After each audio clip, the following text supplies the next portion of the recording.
Good afternoon. Okay. I told everyone this would be a long day, just keeping you up to date. Thank you all for being with us today. And why don't we start with Helen Schaub and then go across to Misha Sharp and then Leon Bell. Good afternoon. Good afternoon. Thank you so much for having us here. And thank you for the opportunity to testify on behalf of our 300,000 members in New York State, some of whom are here with us in the hearing room. I won't repeat what many other people have said about the devastating impacts of H.R. 1, just to say we're really calling this code red for New York healthcare. It's the context in which this whole budget is unfolding, not just this year, but for a number of years to come. We do believe the governor, in her proposal, took the challenges seriously and put real resources on the table. We appreciate that. We think we're a piece of the way there to deal with the at least initial stabilization from the impacts of H.R. 1, but we certainly ask the legislature to get us all the way there.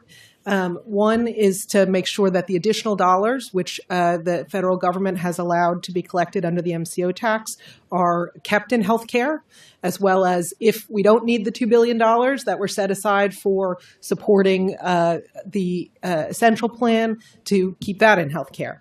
VAPAP has to be restored. I'll say this week we're in the middle of two crises, if not more, with hospitals not making payroll, filing bankruptcy, et cetera. We need that VAPAP money.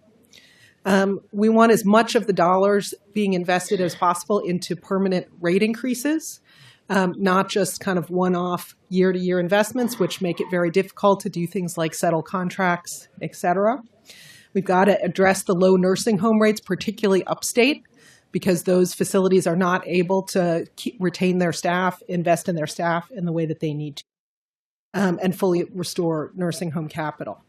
Finally, we think this is actually the year to set ourselves up for the crisis to come. I mean, I think there is tax revenue, there's other opportunities to invest this year, but the problems are going to get much, much worse as the cuts kick in.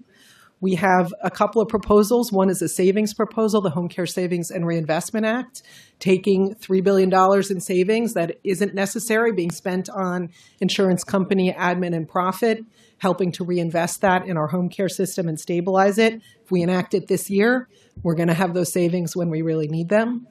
There's also an opportunity to tax the out-of-state profit transfers of major national insurance companies. It's over $1 billion in transferred out-of-state this year, as well as thinking about instituting an across-the-board MCO tax that would replace the one that was disallowed under H.R. 1. That could give us some resources to invest, particularly in maintaining coverage for those folks who might otherwise lose it.